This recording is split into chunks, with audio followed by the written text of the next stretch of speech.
Langsung saja pada materi pertama, yaitu manajemen dan manajer. Manajemen adalah proses melaksanakan fungsi-fungsi manajemen dan pengalokasian sumber daya yang tersedia untuk mencapai tujuan yang telah ditetapkan. Sedangkan manajer adalah orang yang melaksanakan fungsi manajemen tersebut. Ada dua pendapat tentang manajemen dan manajer. Yang pertama, menurut Mary Parker Follett, yaitu manajemen sebagai seni dalam menyelesaikan pekerjaan melalui orang lain. Dan menurut Stoner, manajemen adalah proses perencanaan, pengorganisasian, pengarahan, dan pengawasan usaha-usaha para anggota organisasi dan penggunaan sumber daya organisasi lainnya agar mencapai tujuan organisasi yang telah ditetapkan. Bagaimana peran manajer sebagai orang yang membantu meningkatkan kinerja perusahaan? Jadi yang pertama yaitu klasifikasi manajer berdasarkan tingkatannya.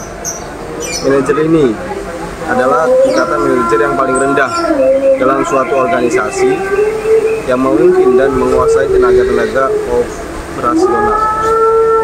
Terus manajer menengah. Jadi untuk para manajer menengah ini membawahi dan mengarahkan kegiatan-kegiatan para manajer lainnya. Dan kadang-kadang juga karyawan operasional.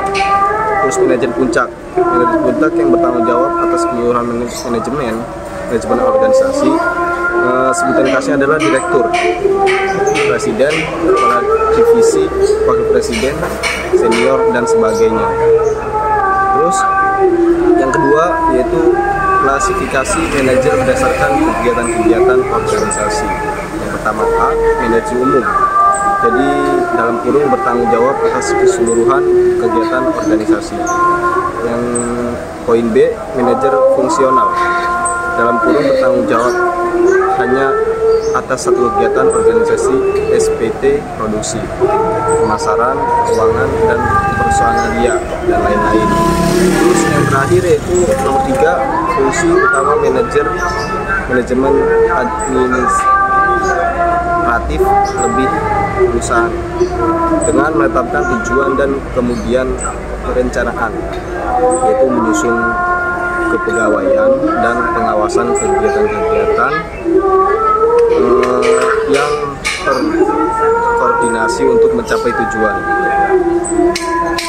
Poin selanjutnya, manajemen operatif lebih mencakup kegiatan motivasi seperti supervisi dan komunikasi dengan para karyawan untuk mengarahkan mereka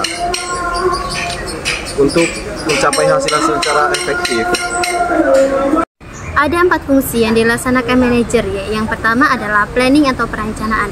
Planning atau perencanaan adalah rencana-rencana yang dibutuhkan untuk memberikan kepada organisasi.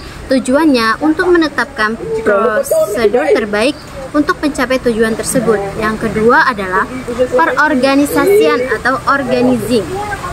Perorganisasian atau organizing adalah yang pertama, untuk menentukan sumber daya dan kegiatan yang dibutuhkan untuk mencapai tujuan organisasi. Yang kedua, perencanaan dan pengembangan suatu organisasi atau kelompok kerja yang akan dapat membawa hal-hal tersebut ke arah tujuan. Yang ketiga, penugasan tanggung jawab tersebut. Yang keempat adalah pendelegasian wewenang yang diperlukan kepada individu-individu untuk melakukan tugas-tugasnya. Kemudian yang ketiga, pengarahan atau landing. Fungsi pengarahan secara sederhana adalah untuk membuat atau mendapatkan para karyawan melakukan apa yang diinginkan dan harus apa yang dilakukan. Kedua, yaitu fungsi ini melibatkan kualitas gaya dan kekuasaan pimpinan beserta kegiatan-kegiatan kepemimpinan seperti komunikasi, motivasi, dan disiplin. Kemudian contoh yang nomor 4 adalah pengawasan atau controlling.